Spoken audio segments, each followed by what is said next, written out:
Thank you very much. I appreciate for your remarks and your hospitality. I should thank Dr. Palagios and also Ambassador and also the Minister.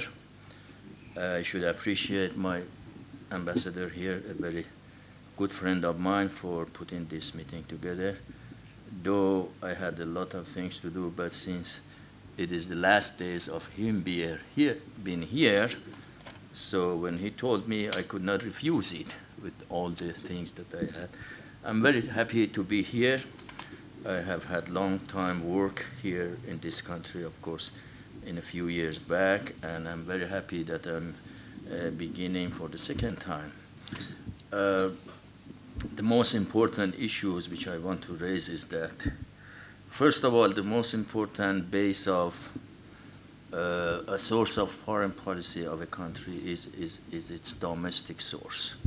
I try to be a little bit, talk about this to understand why Iran has such a behavior in its foreign policy, regional and internationally. A few points is that, first of all, Iran is a nation which was the people who first established nation-state in the history. It goes back to 7,000 years. So this is a source of, shaping the behavior of the Iranians. Iran is a country, to use the word from Richard Fry, it's just like a palm tree that when it comes pressure and wind from the sides, it might bend to the left or right, but it never breaks. And that's 1979 revolution, which was the most popular revolution of a century, is a source of behavior for us when it comes to foreign policy. 8 years of the war with Saddam Hussein also has created so many things, culture, school of thought for us in a way of defending ourselves and also behaving in our domestic and foreign policy. Besides that, sanctions are very important. I put those sanctions also in a type of war against our people for the last 30 years, especially last 20 years, Both sanctions and 8 years of the war with Saddam Hussein has brought us a type of culture, how to manage our society based on this culture of, resistance. And I think that may give you an answer that while President Obama announces that America has been able to impose the most comprehensive sanctions of the history on Iranian people, but still Iran survives. We do know, based on that experience and that culture, how to manage our country. Me and some other people who have studied about, economic sanction in Iran, we have come to a conclusion that if we could manage our economy in the 8 years of the war with oil of $6 a barrel, today also we can manage our country, our economy with 1 million barrels of the oil per day, to be exported. Iran is the only victim of WMD, myself one of them, and at the same time, Iran is being under the pressure of the only nuclear criminal of the world to be preached about how bad is WMD. Iranian people really do not like to be second-hand citizens in the international society, and they never tolerate to be in that category. These are, very much hurtful for us. And of course, Iranian people are very much proud of their civilizations. And from this, I will take you to a recent election of Iran. Really, to understand the recent election is to understand these civilizations. Iranian people, when they came to the ballot, they thought that ex-president was not really representing this tradition, this peaceful, civilization to the world. Dr. Ahmadinejad, even in my view, he was not even part of revolutionary establishment, and that was one of the problems. So the people wanted to bring back things to the revolutionary era, which was a rational, our revolution was a revolution of discourse and word and talk to the people, and not a revolution of violence. This is really what we mean when we talk about, the recent election from President Rouhani.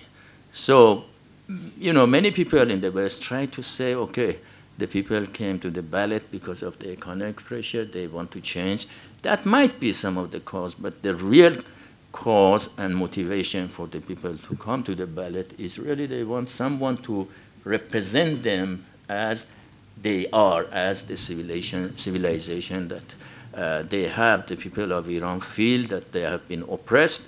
They feel that they should be regarded as everybody else in the international society. These are the fundamental basis of our foreign policy, our understanding war and peace, our understanding of international politics, international relation. And this brings us to the new era under the President Khatami. Two things which are important. One is this nuclear, negotiations there. First of all, why Iran came to negotiation on this nuclear? Two things is important. Fundamental assumption is that Iran does not need a bomb. And there are so many reasons for that, why Iran does not need a bomb. If we were victim of chemical weapon at 8 years of the war, and we did have that, the means to retaliate, and we did not use it, this brings you to some of the principles, moral principles of war and peace in the psyche, in the culture of Iran, in defending itself. And so many other reasons. Iran already is superior when it comes to conventional way of defending itself. So there is not really a rational strategic logic that you undermine this superiority that you have and to go to nuclear with all the cost that it will bring with itself. Iran has not been in a war with those who are nuclear. We have no problem with Pakistan, no problem with India, not any other people to say. And really, the strategic culture in Iran is in such a way that nobody really have thought what does it mean to go to, let's say, for example, first strike, second strike capability, because these are not part of our strategic negotiation, strategic talks. We do not need those kind of things when it comes to defending the country. Assuming that is the case, those people like Rouhani and Dr. Zarif, who are part of negotiations, and including the leader himself, they had the thought, okay, why not to negotiate? It was I think 2005, the same people, Dr. Rouhani and Dr. Zarif, who were part of negotiation at that time, because they made really a deal. It was Europeans who did not, who could not manage and come forward to what they had, agreed to.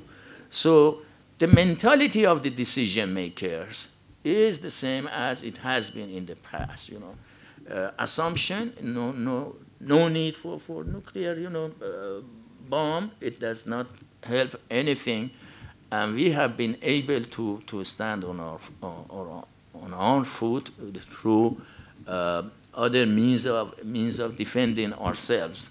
So,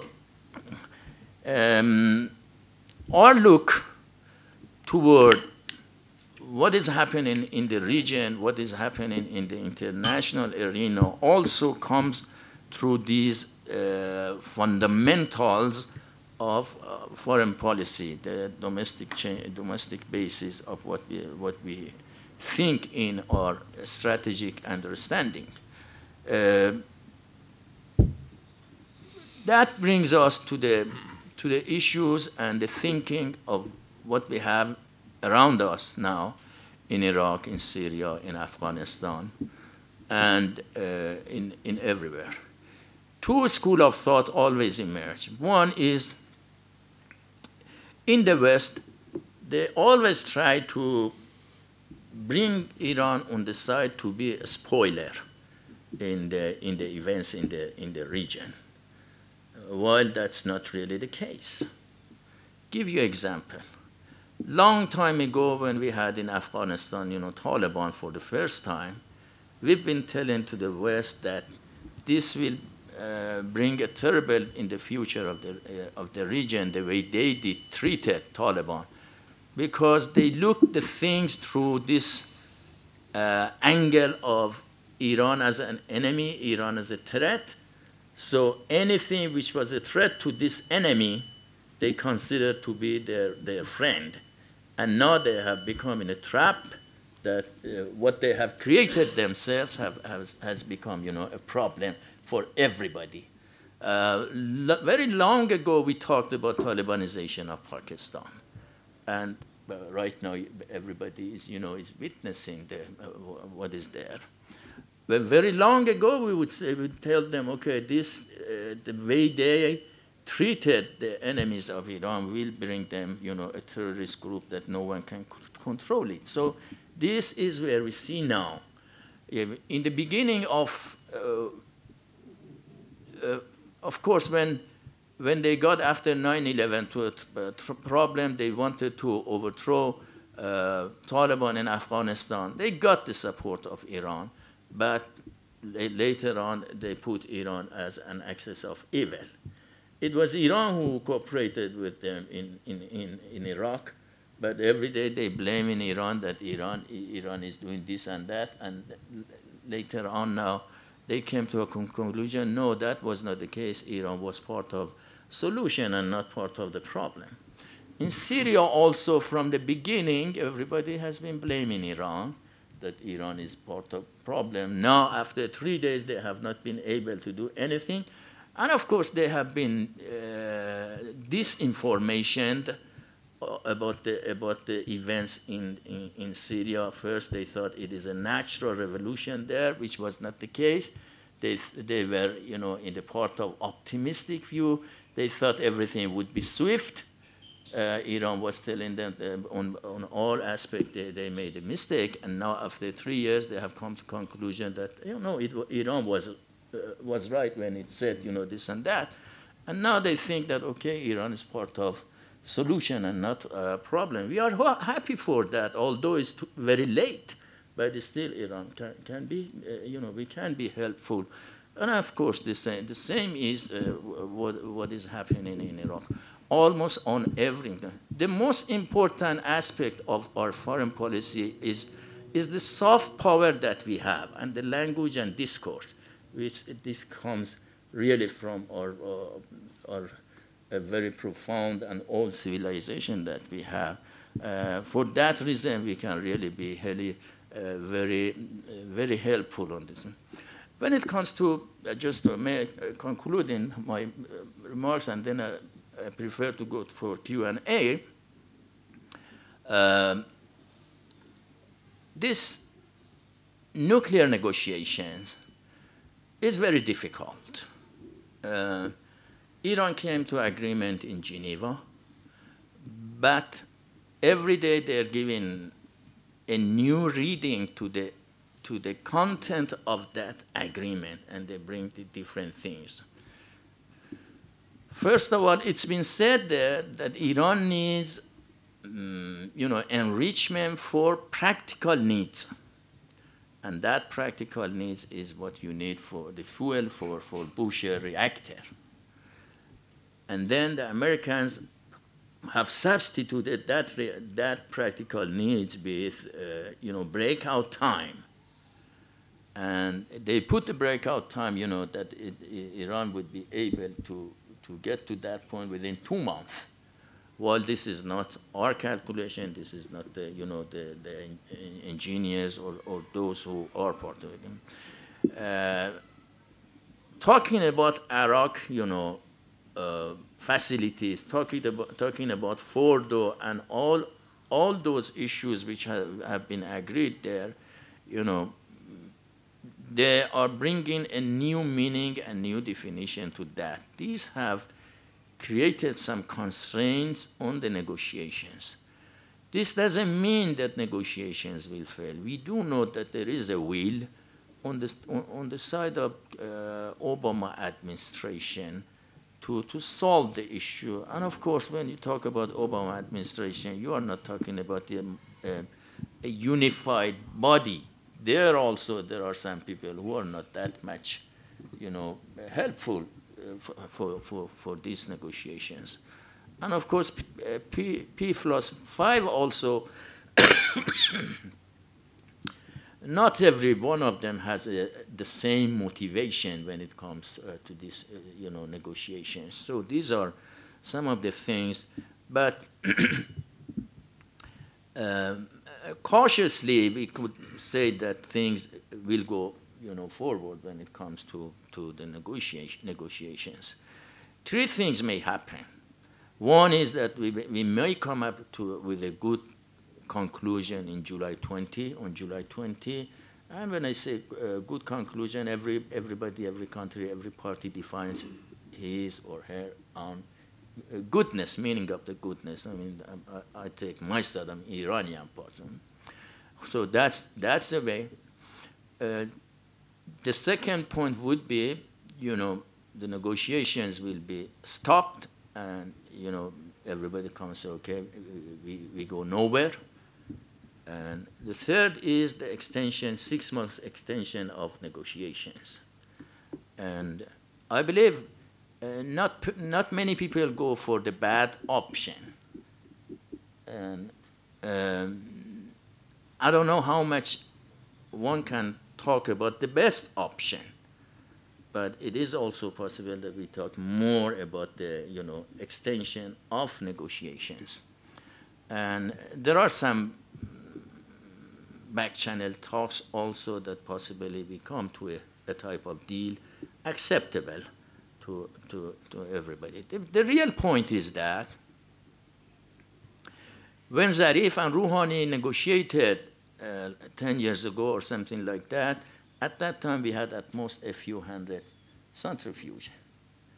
Iran really came to the table for a type of symbolic enrichment and not a real enrichment there,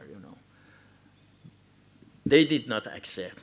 Now we have about 20,000, centrifuges, 10,000 just running, and 9,000 also very much ready to be operational.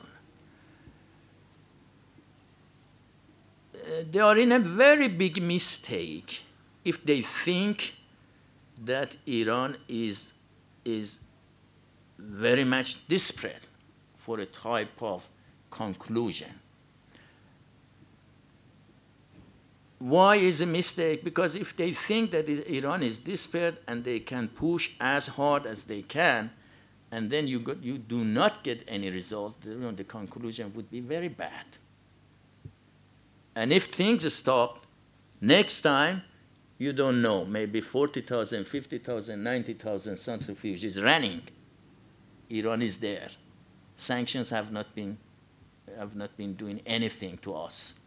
Of course, the people suffer from the sanctions. First of all, it is not the elite which suffers the sanctions. Historically, theoretically, you just read sanctions. In no sanctions, it has been the elite which has been suffering. It is the people, medicine.